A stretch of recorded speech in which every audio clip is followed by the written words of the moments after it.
What's going on, everybody? Welcome back to my channel. So in today's video, I want to talk about some of the lessons that I learned during the Texas winter storm. Now, I'm sure if you've been following the news, the state of Texas got hit pretty hard with the big winter storm. You know, millions of people were without power, food, water. Some had busted pipes, and I'll get to that in just a second. And so I wanted to make this video to inform you all some of the lessons that I learned throughout this winter storm. But before we get started, if you're new to this channel, hit that big red subscribe button and as well as hit that notification bell, because I do upload one new video every Sunday at 12 p.m. Central Time. I do want to thank you all for the support that you have shown throughout this channel. And without further ado, let's go ahead and get started. So one of the first lessons that I learned throughout this Texas winter storm is a lack of awareness. Now, what I mean by lack of awareness is that I did not realize how everything was so connected with each other, whether it be the lack of power, no water, the expirations of food because there is a lack of power. I did not realize how this was such a, I guess you could say, an impact that I was lacking awareness in, because when I lost power, I'm thinking like, okay, I'll lose it for like a couple of hours, maybe a day or so. No, we pretty much lost power for a long period of time. So obviously my food expired. I also didn't have any running water. So even if I had to use the bathroom, I had to really conserve my water usage. Now, luckily I was able to get some of the snow and we were able to use that to be able to flush the toilets and everything. But I also had a lack of awareness because I didn't realize how this would also impact other businesses around my community, because a lot of businesses, they couldn't open up for business because of a water notice. They had to boil their water and to make sure they complied with city guidances. Because there was a lack of food, the grocery stores are limited on food that people can buy. And I just did not realize how much of an impact that this winter storm could have an impact on within the state of Texas, because I'll be honest with you all, we're not prepared for this here in Texas, because we're so used to hurricanes that with a hurricane, you have at least at a minimum a week or two notice that a hurricane is coming. So you can stock up on supplies and prepare what you need to. But with this winter storm, I was just unaware and had a lack of awareness of how ill-prepared that all of us were. And this is not going to be no political post, so don't even think about that. But I just realized how lack of preparedness that we were as a community.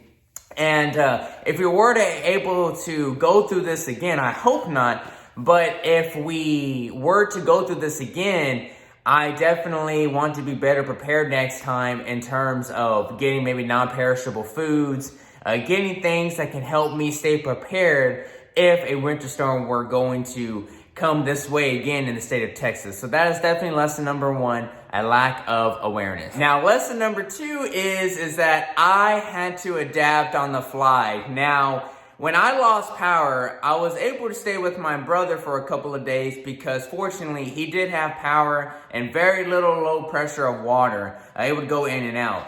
But after a couple of days or so, I wanted to come back to my house because I had to get some more clothes and I left my car here.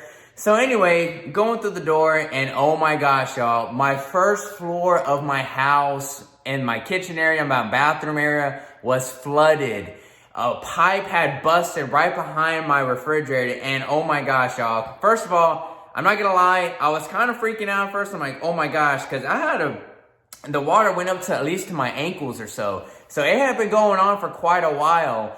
And so I'm trying to adapt. My brother's trying to figure out, you know, where the water was coming from. And fortunately, he was able to find it in the behind the refrigerator. A pipe had busted. And mind you, it was below 46 degrees in my house. It was cold. It was cold. The water was cold. And I definitely had to adapt on the fly. So luckily, thankfully, I was able to, with the help of my parents, my aunt, and my uncle, we were able to turn off the water valve. But as you can see in these pictures here, these are just some of the pictures of what it was like in my house. Water was, you know, everywhere within the first floor. Luckily though, it just stayed in my kitchen area and in my bathroom area. I do acknowledge that other people are going through worse things, so I don't want to magnify what I went through. But for those of you who are watching, this is what some of the challenges that citizens in the state of Texas are going through right now. And you know, I just want to share that with you all. So I definitely had to adapt on the fly. And the thing is, it's like I was letting my water, you know, drip and run. And unfortunately, it still happened like that. And, you know, as a new homeowner, I haven't been in my house less than a year. You know, these are just some of the things that I'm going to have to learn when it does get cold next time. Like I said, we're not used to any of this type of winter storm. So, but I definitely had to adapt on the fly. And I've already talked to the insurance, and luckily they'll be coming next week to inspect the house, and definitely going to, you know, utilize what I need to in terms of filing a claim. But luckily, we're able to get all that. Fortunately, from what I can see, nothing has been damaged, but we'll wait for what the insurance says. So lesson number 2, adapting on the fly. Now, lesson number 3 is going to be prepare in advance. Now, I've already mentioned this earlier, but I still want to highlight prepare in advance, because whether if you are a homeowner, you are renting a house, you have an apartment, whatever the case may be, have all of your insurance documents in place. Because whenever I had to file a claim, I had to give them my policy number. And I'm not gonna lie, I didn't know what my policy number was. But luckily, I was able to search through some of my important documents that I have, and as well as through my email, and I was able to locate some policy numbers that I needed to file a claim on my insurance. So whether if you're preparing for a winter storm or hurricane, definitely prepare in advance in terms of getting all of your policy numbers ready for insurance purposes. Again, stocking up on water, food and non-perishable food items, having a flashlight. I didn't have a flashlight, so that's what I'm saying, y'all. I was definitely unprepared. You know, whether it's flashlights, candles, just get everything, supplies that you can think of in advance, because when things do happen, you're already prepared for that. So definitely lesson number 3, prepare in advance. And finally, the 4th lesson that I want to highlight is expressing my gratitude towards everyone who worked extremely hard to restore power, and as well as to get the waters running back. So whether if it's city workers, whether if it's the power line workers, whether if it's local, state governments, whatever it may be, I do want to express my gratitude, because I'm not going to lie to you all.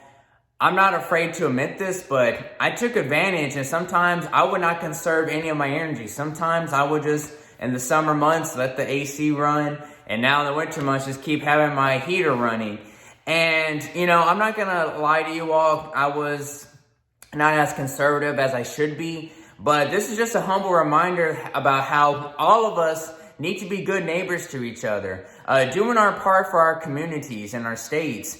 And I just cannot express my gratitude enough for just those people who worked extremely hard in the cold to try to restore power. And I definitely do not want to take any of this for granted. You know, light, my home, my pipes, you know, food, water, clothing, shelter. I don't ever want to take any of that for granted. So I make this video for you all, because I don't want you all to go through the same things that I went through. And again, I acknowledge that a lot of other people are going through a lot worse. But if my life lessons that I'm going through can make a positive impact to bring value into other people's lives, this is why I make this channel and I make these videos. And I'm just forever grateful for that. I want to express my gratitude to you all as well too, for just tuning in and showing support. But again, I definitely want to express my gratitude to all those who worked extremely hard and getting everything and power and the water restored back within our communities. And again, I'm definitely praying for all those who are still going through any type of suffering from this winter storm. I do hope that you're able to get power and as well as food, water, and clothing, shelter soon. And thanks to all those who've helped the state of Texas as well too. So I definitely want to express my gratitude towards them as well too. But so these are the 4 lessons that I've learned with this Texas winter storm. Again, thank you all so much for the support that you have shown throughout this channel. If this video served you well, like this video and consider hitting that big red subscribe button to stay connected with the channel. But until next time, I will see you in the next video.